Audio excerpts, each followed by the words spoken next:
Olá a todos, eu sou o Mês. Hoje vamos falar sobre Hermes Trismegisto, né? Hermes, eu vou falar sobre o mago no caso, né? O Hermes ele foi um lendário personagem de tempos muito antigos, um alquimista e um mago, reverenciado como um mestre do conhecimento, tradicionalmente considerado o autor de corpos herméticos.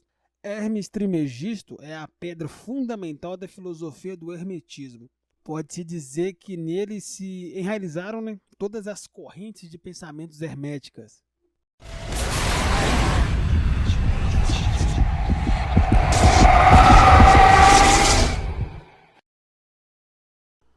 O significado do nome Hermes Trismegisto significa literalmente Hermes 3 vezes grande. Esse nome pretendia assimilar Hermes, né, Mercúrio, deus grego-romano da comunicação e mensageiro dos deuses, né, Atote, o deus egípcio das letras, dos números e da geometria, um deus da sabedoria e erudição. Como era costume dos egípcios, repetiu o adjetivo grande junto com o nome das divindades. Hermes, portanto, precisamente, né, indicado como 3 vezes grande, né, ou seja, trimegisto, né, com a finalidade de salientar sua grandeza espiritual. Agora vamos falar sobre Hermes Trismegisto e algumas origens, né? Especialmente durante o helenismo, período que se deu após a conquista do Egito, né, por parte de Alexandre o Grande, que acabou levando a mescla entre costumes gregos e egípcios. Hermes foi associado a Tote, tornando-se um deus presente na tradição egípcia. Ambos a serviço de uma divindade superior, Hermes é o mensageiro de Zeus, Tote é o escriba de Osíris, né? E Hermes é o deus da palavra através da comunicação, e Tote é o deus da palavra e da literatura. Ambos são psicombos, né? Ou seja, escolta as almas dos mortos para o submundo. Hermes e Tote também são, em suas respectivas culturas, os deuses da escrita e da magia. No período do Império Romano, tivemos um processo de assimilação das divindades gregas e egípcias, que se misturaram aos deuses romanos. Hermes Trismegisto então foi identificado por algumas correntes como o deus que revelou uma verdade superior aos homens, como mediador entre homens e deuses. Clemente de Alexandria acreditava que os escritores sagrados de Hermes eram 42 e que continham o núcleo dos ensinamentos de formação dos antigos sacerdotes e dos faraós. Agora, Jambico, né, atribuiu inúmeras obras da grande antiguidade, de imensa importância a Hermes, e essas obras seriam muito antigas, ainda anteriores a Pitágoras e Platão, que teria extraído desses textos, né, parte também de sua filosofia aí. A origem egípcia das doutrinas herméticas foi confirmada mais tarde, né, por alguns estudiosos atuais, como Martim Bernal, que é um nome bem conhecido para quem estuda hermetismo. Hermes Trismegistus e o Corpus Hermético. Um grande grupo de escritores iniciados e filosóficos foi atribuído a esse notável iniciado. Esses textos foram coletados na era bizantina, no que ficaria conhecido como Corpus Hermético. Como um todo, a literatura hermética é uma categoria de papiros que contém textos sobre magias e procedimentos de iniciação. No diálogo de Asclépio, o deus grego da saúde e da medicina, que é parte do corpus hermético e descrita, por exemplo, a arte de Telestique, que consiste em pretender ou aprisionar anjos ou demônios dentro de estátuas, com a ajuda de ervas e pedra preciosa e perfume. Métodos para fazer essas figuras falarem e profetizarem também são descritos. Em outros papiros existem fórmulas para construir artefatos e animais. Além disso, os textos herméticos são geralmente divididos em duas categorias, né? Que seria aí o filósofo e o técnico. O corpo hermético termina com o lamento de Asclépio, que denuncia o abandono da religião egípcia, porque o significado espiritual da mesma foi perdido. Segundo esse antigo texto, houve um tempo em que o sacerdote era capaz de fazer as estátuas falarem porque contatavam o divino. O sacerdote tinha sucesso nisso porque eram os mediadores entre o divino e o sensível. Com o tempo, essa espiritualidade desapareceu e os sacerdotes não mais entendiam a mensagem divina através das estátuas. Os sacerdotes tornaram-se maus, né? Ou seja, perderam a sua e espiritualidade. E as suas estátuas elas foram destruídas e desfeitas, e muitas partes das estátuas são agora apenas pedaços de pedra. Esse relato simboliza a totalidade da perda do significado espiritual das coisas e o fim de um mundo, né? A partir daqui se desenvolve a expectativa de uma nova espiritualidade e expectativa de algo novo. Alguns consideram o lamento como antecipador de temas do Apocalipse. Também se teologia negativa, né? Segundo esse ponto de vista, a teologia positiva não é adequada para se aprender sobre o absoluto, pois surge da capacidade distintiva da razão que se move na pluralidade e na diversidade, né? Diferentemente da essência, né, que é a unidade e igualdade total. Ou seja, nomear Deus com nomes que se de origem do mundo sensível pode nos fazer cair na idolatria. Hermes Trismegisto disse: como Deus é o universo das coisas, nenhum nome é apropriado para ele, pois Deus deveria ser chamado por todos os nomes, ou todas as coisas deveriam ser chamadas pelo seu nome. Isso significa que nenhum nome pode ser atribuído a ele. Então, a partir da teologia positiva, que nomeia Deus com base das definições e propriedades provenientes do mundo sensível, passamos à teologia negativa. Nenhum nome pode nomear Deus. Nicolau Cusano, né, ele elaborou esses aspectos do pensamento de Hermes em sua obra de 1400, A Ignorância Perdida, que seria o nome dessa obra, em que se afirma que os nomes são apenas conceitos aproximados sobre Deus, porque ele é infinito e está além das palavras que o expressam. Em 1453, durante uma viagem à Macedônia, ao passar por Constantinopla, o monge italiano Leonardo descobriu 14 livros originais, né, que pertencem a Miguel Pissarro, de uma obra remota, inclusive, eu acho que é do século XI, escrita em grego com o nome Hermes Trismegisto, intitulada Hermética. De volta a Florença, o monge Leonardo, né, ele entregou essa obra a Cosimo de Medici, que em 1463 pediu a Marcelino Ficino, né, para reduzi-lo do grego para o latim. Então assim teríamos o que? Uma versão, né, renascentista de Corpus Hermético. Esse texto também ele foi grande inspiração para o pensamento hermético, né, e nepratônico do Renascimento. Agora, Hermes Trismegisto, né, e o cristianismo. Lactânio, conselheiro do imperador Constantino, né, tratou Hermes durante o início da era cristã. O seu estudo sobre o Trismegisto foi uma influência decisiva para a história posterior, uma vez que no Concílio de Nicéia, em 325, ele debateu sobre a natureza do Filho de Deus e teria vencido a doutrina hermética. A partir daí, o hermetismo se tornou algo marginal e paralelo à corrente do pensamento cristão católico predominante. Mesmo assim, o hermetismo teve uma influência significativa na cultura medieval e renascentista. As obras atribuídas a Hermes Trismegisto tinham grande crédito entre os intelectuais e era muito popular, principalmente entre os alquimistas, que acreditavam que seu autor havia sido um homem sábio, que realmente tinha existido e vivido no Egito. Segundo alguns pensadores, na época, o Trismegisto ele teria sido um dos filhos do próprio deus Hermes. Já na Cabala, né, no período assim, renascentista, imaginava-se que ele fosse um personagem contemporâneo a Moisés, que teria comunicado aos seus seguidores uma sabedoria paralela à prática bíblica. Hermes Trismegisto nos tempos modernos, né? Nos tempos modernos, Hermes Trismegisto é considerado por muitos ocultistas como o patrono das ciências antigas, da astrologia e também da alquimia, né? Teria sido, segundo alguns, o primeiro alquimista que se tem notícia, né, a pisar sobre a Terra. A influência da figura Hermes é tão grande que ele também aparece em muitos livros de literatura e também de ficção. Inclusive, Hermes Trismegisto, ele é frequentemente citado no romance O Pêndulo de Foucault, de Umberto Eco. É claro, né, no seu nome também aparece no romance de Picatriz e muitos contos de romance, inclusive do nosso querido H.P. Lovecraft. Há quem diga que ele nunca tenha existido também, né, e que tinha sido, na verdade, uma figura simbólica inventada por diferentes iniciados, ou que ele tenha existido, mas que nem todas as obras sobre o seu nome sejam de sua autoria. Afinal, né, até o século XIX, era comum muitos escritores usarem o nome de grandes autoridades e sábios do passado em lugar do próprio nome, para darem mais valor aos seus escritos, né? De qualquer forma, né, o que mais importa é que o ensinamento de Hermes são válidos para o crescimento espiritual humano e que são assim, um grande tesouro de sabedoria, né, uma valiosa herança de um ou dois mais sábios do passado para a humanidade.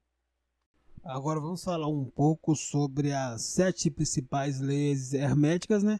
Elas se baseiam nos princípios incluídos no livro Kybalion, que reúne os ensinamentos básicos da lei que rege todas as coisas manifestadas.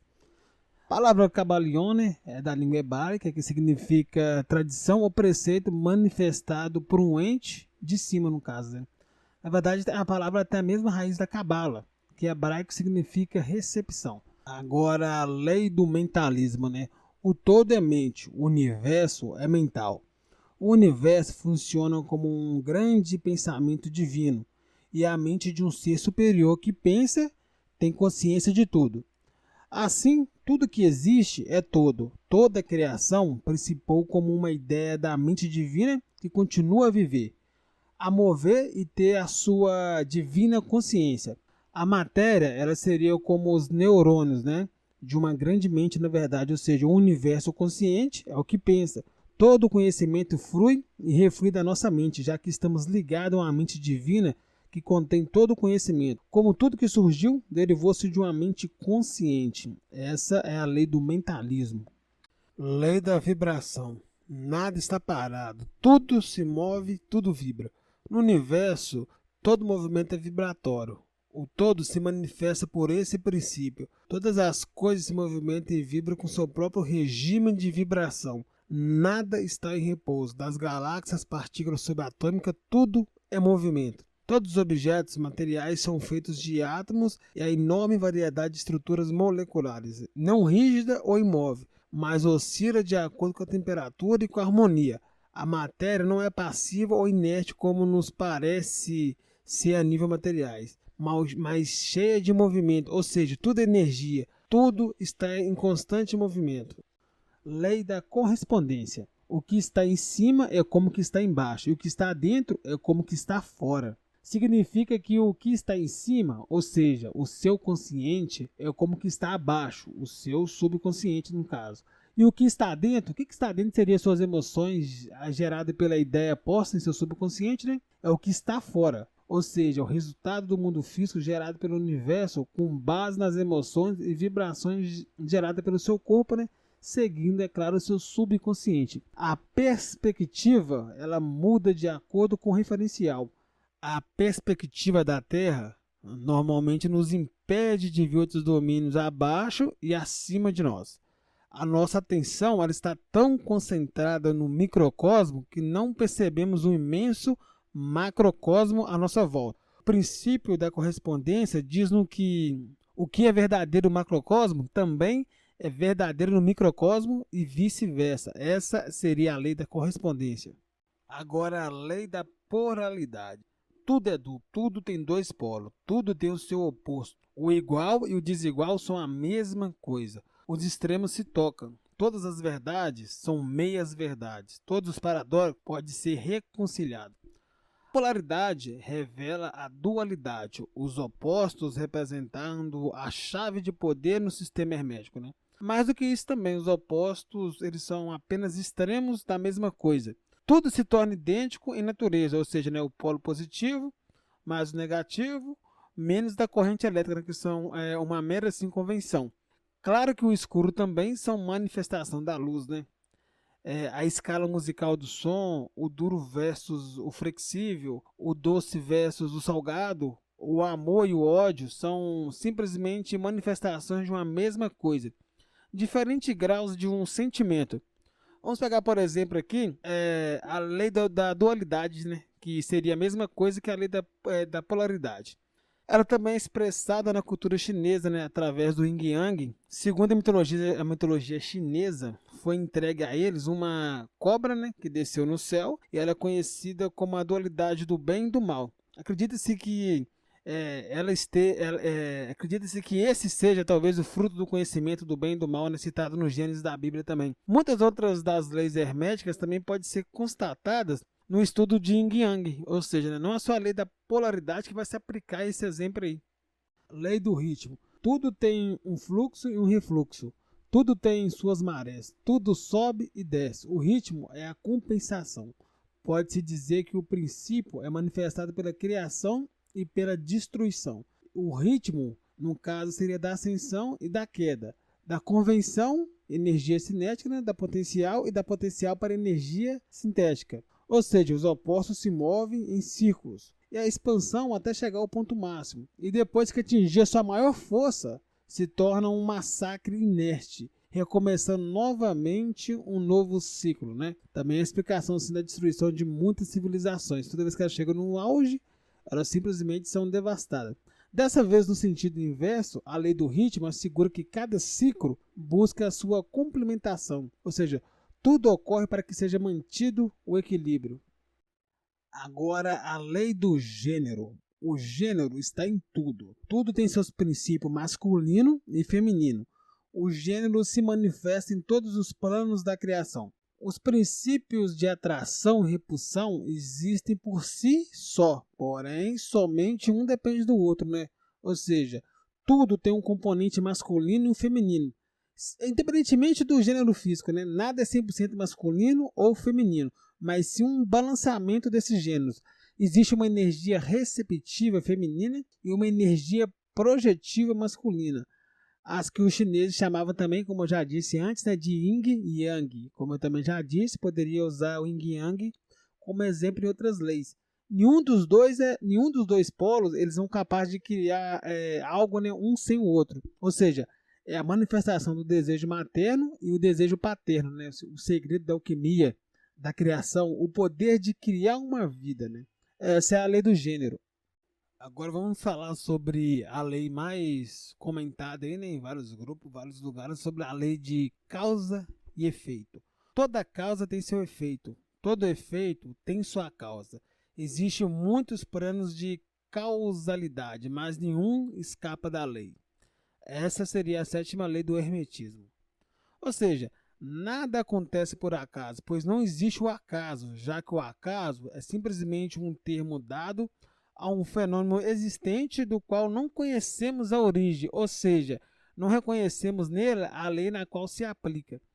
Esse princípio é um dos mais assim polêmicos, pois também implica o fato de sermos responsáveis por todos os nossos atos. No entanto, esse princípio ele é aceito por todas as filosofias de pensamento, desde a antiguidade, e também é conhecido como karma, né? Ou seja, o ser humano ele é energia. Essa energia seria o ser. Essa energia é a força de maior intensidade e de menor intensidade e também de zero intensidade. O ser ativo, participativo, solidário, ético, optativo e decisivo é um ser sim, de energia de intensidade alta, grande e maior. Um ser inativo, egoísta, passivo, corrupto, indeciso é um ser de energia assim, de intensidade baixa, né? Ou seja, rasa, sofrível. Um ser doente, em fase terminal, é um ser de intensidade de energia igual a zero. Um ser que faz o mal, vive para o mal, pratica o mal, venera o mal, participa para o mal e tem um pensamento voltado para o mal. Ou seja, né, esse ser tem uma energia de intensidade também, vamos chamar de sofrível, né? Um ser que é benevolente, que pratica boas ações, que venera o bem, faz o bem sem olhar quem, ajuda o próximo, tem pensamentos voltados para a prática do bem, ele provoca a paz dentro de si e entre outros homens também. Então ele tem uma energia de intensidade maior. Bom, essa seria a lei da causa e efeito, né? Você atrai tudo aquilo que você faz. Só que esse exemplo que eu citei, ele é dentro do hermetismo, né? Claro que existem outras variações, outras explicações para a lei da causa e efeito, já que ela não surgiu diretamente do hermetismo, né? Mas, ou seja, pode sim existir opiniões alheias sobre essa lei. Então, vou encerrando o vídeo por aqui, né? Parando sobre na lei da causa e efeito. Caso vocês gostaram do vídeo, dá like, eu posso continuar falando sobre hermetismo, explorando outras áreas. Então, até a próxima. Não deixe de se inscrever no canal, é claro, né? E deixar um like para ajudar o canal. Então, pessoal, parece que o YouTube, né, ele vem trolando aí os próprios criadores de conteúdo, né? Ele não manda mais notificação para os inscritos. Então, a única forma de receber notificação do canal é simplesmente vindo aqui e ativando o sininho. Se você não fizer isso, é provável que você não vai receber atualizações quando tiver vídeos novos. Então, não basta apenas se inscrever, tem que ativar o sininho também.